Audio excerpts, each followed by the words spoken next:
You think he's going to win? I think he's going to win. I think you guys are in for a big surprise, which I'm quite excited about.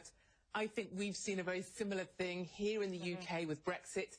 We saw a lot of the liberal press kind of sneering at Brexiteers. We saw a lot of the sneering that we see from the Clinton News Network, and I think it's something we That's CNN. You're calling us the Clinton News Network. That's exactly correct. What is a national poll that showed she had one poll that showed she had a 12-point lead, others show a 9-point lead. Nationally, she's been ahead for weeks. I think we're all very bored of the polls. I think none of us need to take any notice of them whatsoever. We learned that in the UK with Brexit. We learned it indeed with our general election. What I will say, having sat in the Republican convention in Cleveland and watched your news network, it is entirely biased, I think, in coverage. And I think Trump's doing a great job. And I think what we saw today from him opening that hotel was a super because you keep making these accusations, and quite frankly, you cannot back them up. Because you just said, I'll just give you an example straight. Not in airtime, not in how I will give you an example straight off the bat of what you just said. No, I won't let you finish because I want to answer your question. You said I can't back them up. You can't go ahead and back them up then, because I've worked here 18 years and I can tell you there is nothing but balance in how we cover. So you were just saying how Trump really struggles with women.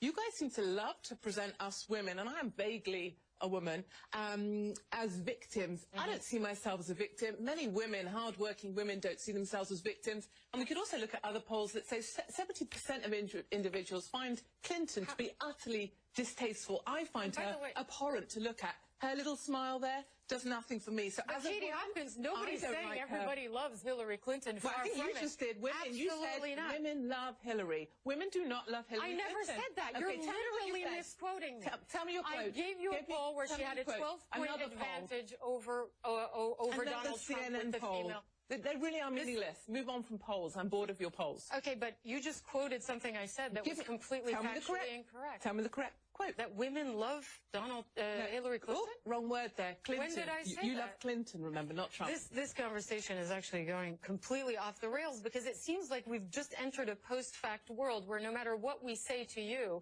you will actually deny facts and then fabricate quotes and put them in my mouth. I think where we now sit in politics is in a world of post-truth politics where we surround ourselves with the truth that we want to hear. People enter an echo chamber and hear the stuff they said back to them that they want to hear, which is why people that support Clinton listen to you, and why people that support Trump might listen to me or Fox, for example. Anyway, do ask me some questions you want to ask. Sure, let's talk about Brexit, because, no, first let me ask you about your support for Donald Trump.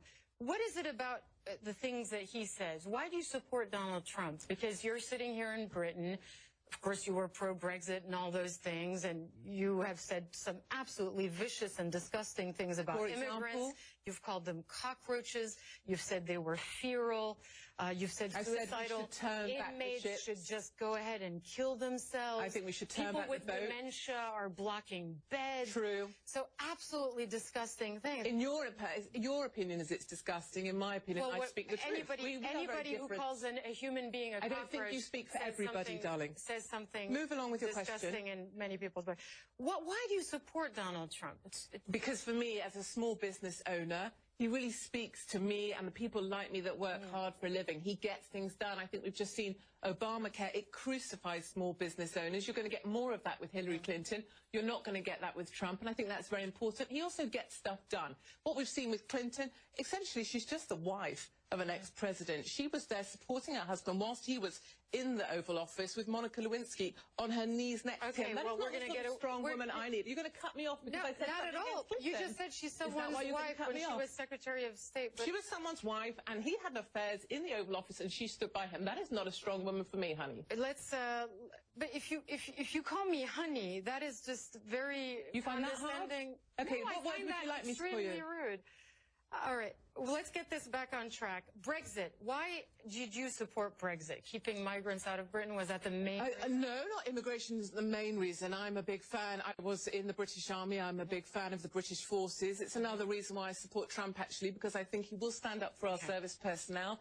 And actually, for Brexit, it was about taking back control, taking back sovereignty. And our state broadcaster actually was very biased in their reporting and coverage of Brexit. They did not believe that Brexit would win. They found it very difficult to admit that we won, and I find your coverage to be very similar with Trump. All right, we're going to leave it there. Katie Hopkins, that was interesting. It's interesting to speak to someone with your views and to sort of try to figure out where they come from. Thanks very much My pleasure. for joining us.